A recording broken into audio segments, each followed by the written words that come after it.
இவ்வாறு இருக்க இன்று மற்றொரு செய்தியும் இடம்பெடுத்திருக்கிறது. குறிப்பாக நிதி மோசடி தொடர்பான விடயங்களை மையப்படுத்தி அரசாங்கம் மேற்கொள்ளப் போகின்ற செயற்பாடுகள் தொடர்பாக பொதுமக்கள் பாதுகாப்பு அமைச்சர் அவர்கள் தெரிவித்த கருத்தும் இன்றைய தினம் முக்கியமான செய்தியாக இடம்பெடுத்திருப்பதை காணலாம். இன்றைய தினகரன் பத்திரிகையில் தொடர்பான செய்தி முதற் பக்கத்தில் இடம்பெடுத்திருக்கிறது. அதேபோல ஏனைய பத்திரிகைகளும் தொடர்பான செய்திகளை நாங்கள் காணக்கூடியதாக இருந்தது.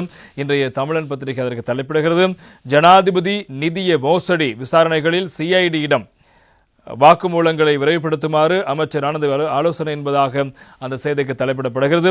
ஜனாதிபதி நிதியத்தில் நிதி மோசடி செய்தது தொடர்பான விசாரணைகள் குற்றப்புலனாய்வு திணைக்களத்திடம் ஒப்படைக்கப்பட்டிருப்பதாக ஆனந்த விஜயபால் அவர்கள் தெரிவித்திருப்பது செய்திகள் பிரதானமாக இடம்பெடுத்திருப்பதை நாங்கள் காணக்கூடியதாக இருக்கிறது. எனவே ஜனாதிபதி செயலக அதிகாரியிடம் வாக்குமூலம் பதிவு செய்யும் பணிகள் விரைவுபடுத்தப்பட்டிருப்பதாகவும் பொதுமக்கள் பாதுகாப்பு அமைச்சர் அவர்கள் ஆனந்த விஜயபால் அவர்கள் தெரிவித்திருக்கின்றார். நிகழ்வெட்டிய பகுதியில் நேற்று முன்தினம் இடம்பெற்ற நிகழ்வு பின்னர் ஊடகங்களுக்கு கருத்துக்களை முன்வைக்கும் போது அவர் அந்த விடயங்களை சுட்டிக்காட்டியிருக்கிறார். கடந்த அரசாங்கங்களின் ஆட்சிக்கால பகுதியில் ஜனாதிபதி நிதியம் உருவாக்கப்பட்ட நோக்கங்களுக்கு முரணாக செயற்பட்டு பெருந்தொகை நிதி இருப்புகளை பெற்றுக் கொடுத்த விதம் கடந்த பாராளுமன்ற விவாதங்களில் அமலமானது. இந்த விடயம் தொடர்பாக உறுதிப்படுத்தல்களோடு ஜனாதிபதி நிதியத்தின் நோக்கத்துக்கு முரணாக செயற்பட்டமை தொடர்பில் விசாரணைகளை முன்னெடுப்போம் என்று அறிவித்திருக்கின்றோம். குறிப்பாக மிகவும் ஏழ்மையான மக்களுக்கு நோய் நிலைமை ஏற்படும் போது அதற்காக சிகிச்சைக்காக அரசாங்கத்தினால் பெற்றுக் கொடுக்கப்படும் உதவித்தொகையாகும். அதே போன்று ஏழ்மையான மாணவர்களின் கற்றல் நடவடிக்கைகளுக்காகவும் இந்த ஜனாதிபதி நிதியத்தின் நிதியை பயன்படுத்திக் கொள்ள முடியும்.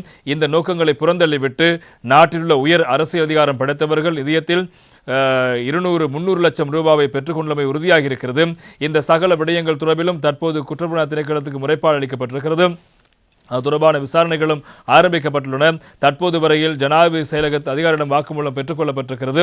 அவ்வாறே விசாரணைகளை விரைவுபடுத்துமாறும் நடவடிக்கை எடுக்கப்பட்டிருப்பதாகவும் விசாரணை முடிவுகளின் அடிப்படையில் சட்ட நடவடிக்கை எடுக்கப்படும் என்றும் அமைச்சர் அவர்கள் தெரிவித்த கருத்து முக்கியமாக இருப்பதை காண வேண்டும். உங்களுக்கு தெரியும், ஜனாதிபதி நிதியம் என்பது பாதிக்கப்பட்ட மக்களுக்கு, நோய்வாய்ப்பட்ட மக்களுக்கு, பாதிக்கப்பட்ட மாணவர்களுக்கு உதவிகளை வழங்குவதற்காக ஸ்தாபிக்கப்பட்ட ஒன்று.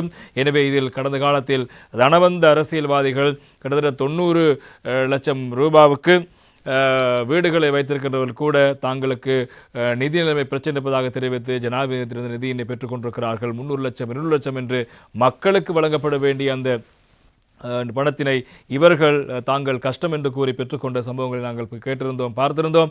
எனவே அந்த விவகாரம் தொடர்பாக இப்போது விசாரணைகள் ஆரம்பிக்கப்பட்டிருப்பதாக அதை துரிதப்படுத்துமாறும் இப்போது அமைச்சர் அவர்கள் ஆலோசனை வழங்கியிருப்பதாக அந்த செய்திகளும் பிரதானமாக